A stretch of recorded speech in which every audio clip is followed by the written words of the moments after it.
This is the Princess or Page of Wands. The usual depiction is a person standing, looking up, admiring a wand, wearing like a bowler hat and boots with a mountain in the background. This one actually looks a bit like an apple, which is also a snake coming around to like eat its tail, with a cute little love heart / womb symbolism in the middle. And I think the whole snake and apple thing comes obviously back to the Adam and Eve story. There is what looks a bit like a tree slightly to the left of the heart, and then there's this happy little something crown type thing on the top of the apple. So to the left of the heart / womb symbolism, there is this sort of what looks a bit like a tree, also looks a bit like a stalk at the top with a beak.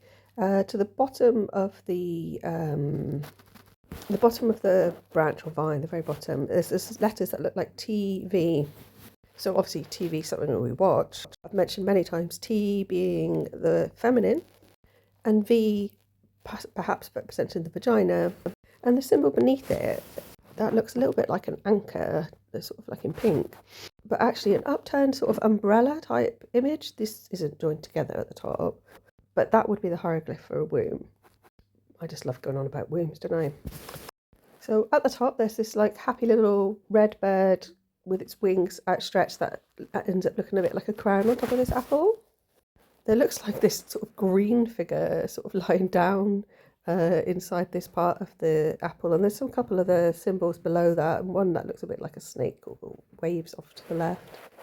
Actually can almost see the word love written there. The L would be in yellow and then the rest of it sort of in pink. So to me this card represents a lot of love, and although it's not depicted like it has been for the last few of mine, the physical act of love is just allusion to like Adam and Eve being the temptress type of thing. And I've just seen actually off to the bottom left there, it does look to be a little bit of a red face there. Obviously speaks to fruits of the vine, so things come into fruition. Lots of happiness and joy. Thanks for listening, and please like and subscribe.